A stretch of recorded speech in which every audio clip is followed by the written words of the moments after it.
This as the king tells politicians to unite against COVID-19. That's coming up.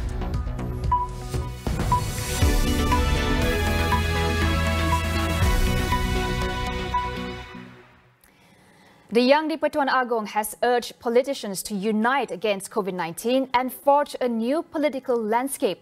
According to opposition leader Datuk Seri Anwar Ibrahim, a discussion between His Majesty and party leaders did not centre around who should be the next Prime Minister, but primarily on how the COVID-19 pandemic must be managed. Semuanya nampak ada satu persefahaman konsensus untuk menghentikan politik lama yang melelahkan dan membosankan dengan cara pelanggaran peraturan hukum dan lain-lain, dan kita harus menjurus semula menumpukan ke arah pembangunan. Jadi isu bukan saja isu pelantikan seorang Perdana Menteri baru, tapi lebih penting yang ditekankan oleh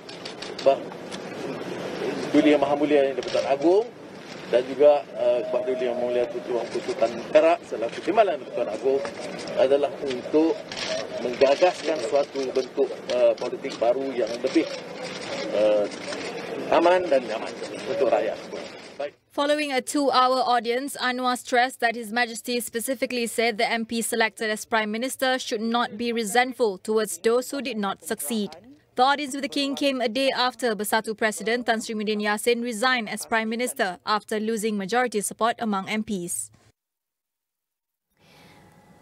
Members of Parliament have been given till 4 p.m. tomorrow to state their choice of Prime Minister candidate. Istana Negara has instructed the MPs to submit their vote in writing to the King's private secretary. In a statement, Dewan Rakyat Speaker Dato' Azhar Azizan Harun said the letter has to be submitted via fax, email or via WhatsApp and certified true before a lawyer or commissioner of oaths. Hand-delivered submissions, he said, would not be allowed as Istana Negara was located in an area under Phase 1 of the National Recovery Plan. Azhar also said that late submissions and letters that did not fulfill the conditions required would not be entertained. Under Article 43(2)(a), the King has to appoint a Prime Minister who, in his judgment, is likely to command the confidence of the majority in the Dewan Rakyat. With votes for the next Prime Minister due at Istana Negara tomorrow, we are expecting the swearing-in to take place within the next few days. The incoming leader will have to face a fractious political landscape amid a raging pandemic and an economic downturn. What should be the priorities during this time? Joining me right now is Nurul Ashikin Mabawi, Pejuang's Chief of Youth Women's Wing or Pejuanita Muda. Pejuang has 4 MPs in the current parliament term. Thank you so much, Nurul, for joining us here tonight. Thank you. Thank you for inviting me. Nurul, if I may start with Pejuang's role in endorsing a Prime Minister candidate, will Pejuang choose an individual as candidate, or would the party go for a National Recovery Council or the NPN as outlined by your party chairman Tun Dr. Mahathir earlier? Alright, okay. Currently, Pejuang, we are focusing on MPN, the Majlis Pemulihan Negara. And of course, MPs in Pejuang have to send their ASDs. And I can't tell you any name. We got to wait until tomorrow. But obviously, Pejuang will not support anyone with corruption case. We believe that we must stabilize our country first. And when it's the right time, we can always do election. So for now, we are focusing for the Majlis Pemulihan Negara. Now, how tenable is an NPN or a National Recovery Council? Can it be done, especially during a time when politics in Malaysia is so fragmented? We believe that the option of MPN is attractive and the most suitable option. We need a political ceasefire where the politics will take backseat and the professionals will come in the board of community to steer the nation out of the current problem. But the thing with the MPN from Pejuang is that Parliament will remain open to ensure that the administered national policies will have proper check and balance.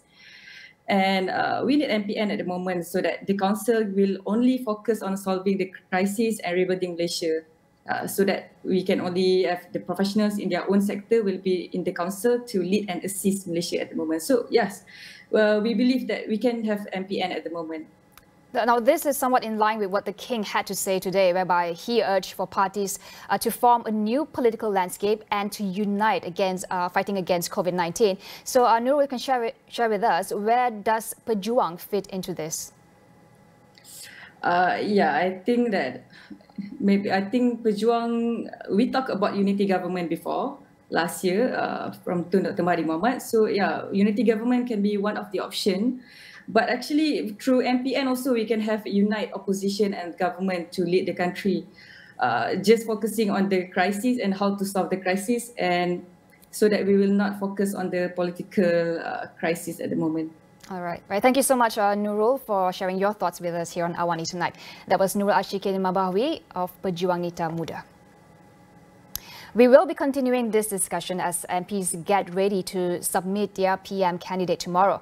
Next on Consider This, we speak to analysts and ask Jerlon MP and Pejuang President Datuk Sri Mukris Mahathir if we are any closer to establishing a new government. That's coming up right after Awani Tonight.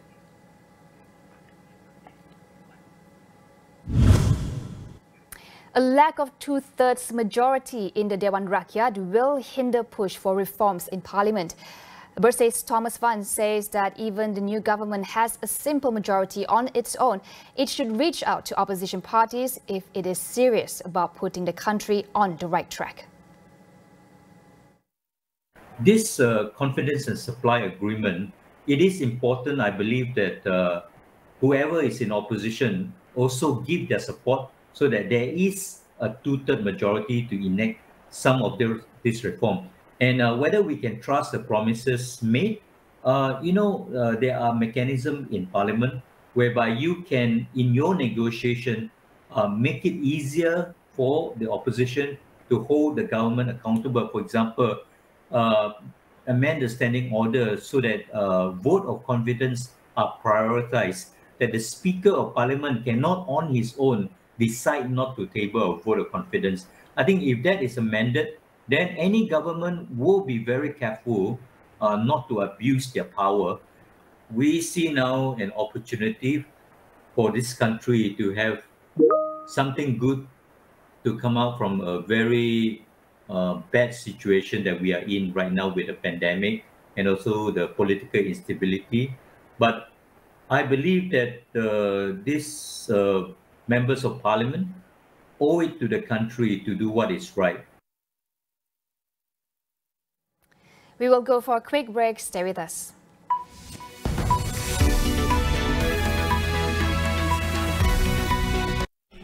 Check this out. It hasn't been such a long time since people first started.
Welcome back. More businesses, including non-essential industries, have been allowed to resume operations this week.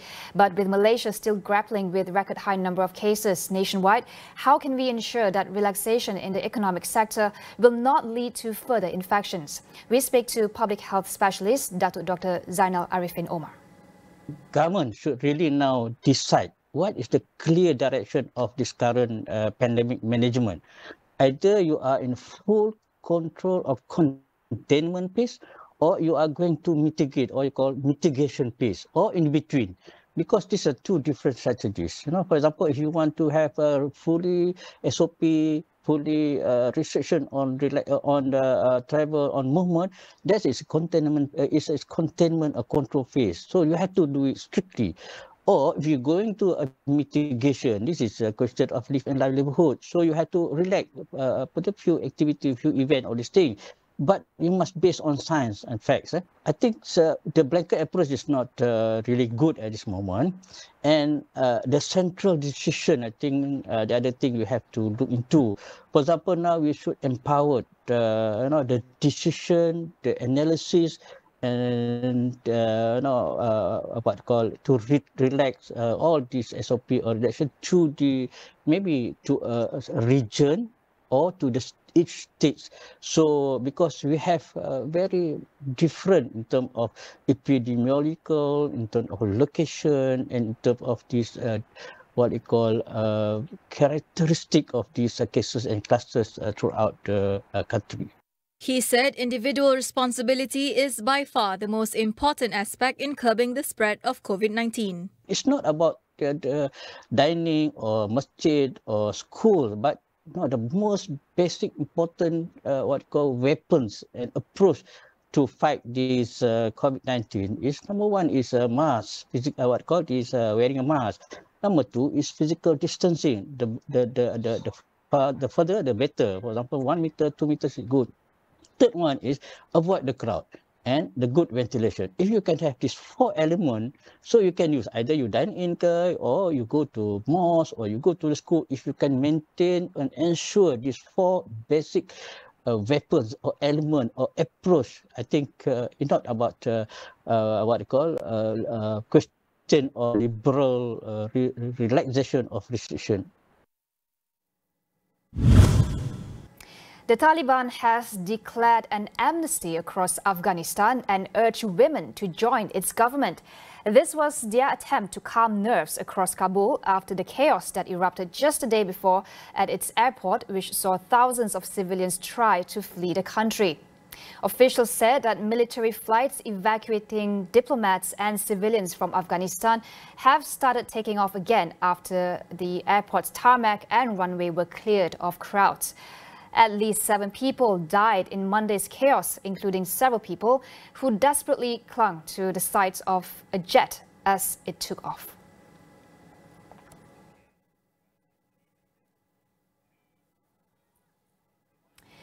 New Zealand Prime Minister Jacinda Ardern announced a nationwide lockdown today after reporting 1 COVID-19 case in Auckland, the first time in 6 months. All of New Zealand will be in the toughest level 4 lockdown for at least 3 days from tomorrow. A coastal town where the infected person also spent time in will be in lockdown for 7 days. Schools, offices will be shut. Only essential services are allowed to open. Ardern said authorities were assuming the patient, a 58-year-old man from Auckland, had contracted the highly contagious Delta variant of COVID-19, although genome sequencing was yet to be completed. There may also be other cases, she warned.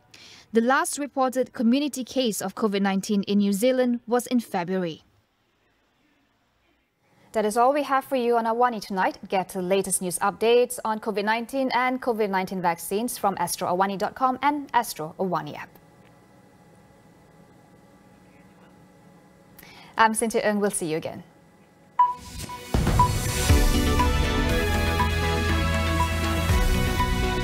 Cadangan melantik